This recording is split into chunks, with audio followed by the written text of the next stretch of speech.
देश के सबसे बड़े राज्य में अगले साल चुनाव होने वाले हैं। ऐसे में सियासी बैठकों और दौरों पर नजर रखने वाले जानकार बीजेपी के अध्यक्ष जेपी नड्डा के आवास पर हुई पार्टी पदाधिकारियों की बैठक को काफी अहमियत दे रहे हैं। हालांकि पार्टी आधिकारिक तौर पर इसे यूपी के गणित से जोड़कर देखने से मना कर रही है। दिल्ली के सियासी गलियारों में ये हलचल का दिन रहा। बीजेपी के प्रदेश अध्यक्ष जेपी नड्डा के आवास पर सुबह से ही देश भर के पार्टी पदाधिकारियों का आना शुरू हो गया। पार्टी ने आधिकारिक तौर पर इसे राष्ट्रीय अध्यक्ष के साथ महामंत्री और बीजेपी के अलग अलग मोर्चों के अधिकारियों की बैठक बताया, जिसमें कई विषयों पर चर्चा हुई और सबके बीच भविष्य की जिम्मेदारियां बांटी गईं।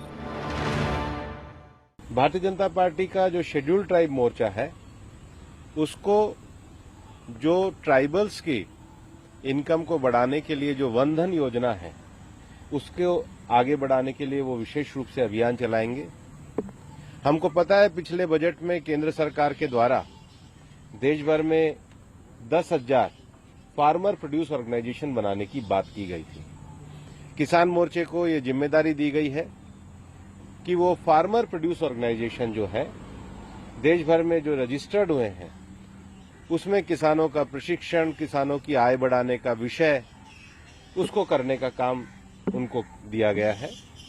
और तीसरा, भारतीय जनता पार्टी के महिला मोर्चे को ये जिम्मेदारी दी गई है कि वो कुपोषण के खिलाफ और कुपोषण को समाप्त करने के लिए जो केंद्र सरकार द्वारा भी पोषण अभियान चलाया जा रहा है, उस पोषण अभियान में भारतीय जनता पार्टी की महिला मोर्चा की कार्यकर्ताएं सुदूर ग्रामीण क्षेत्रों में विशेष रूप से इस अभियान को चलाएंगी। जिस तरह कोरोना की वजह से उत्तर प्रदेश की व्यवस्था पर सवाल खड़े हुए, इसको लेकर ऐसी चर्चा आम रही कि पार्टी उत्तर प्रदेश में अगले साल होने वाले चुनावों के मद्देनजर कोई बड़े फेरबदल कर सकती है, लेकिन पार्टी ने इस कयास को खारिज करने का इशारा दिया।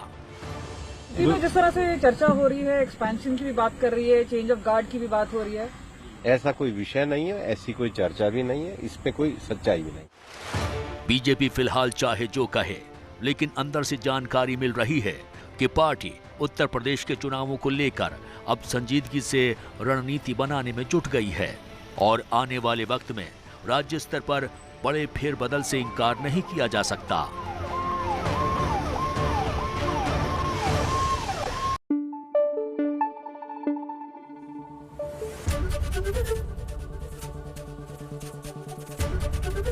एबीपी न्यूज आपको रखे आगे।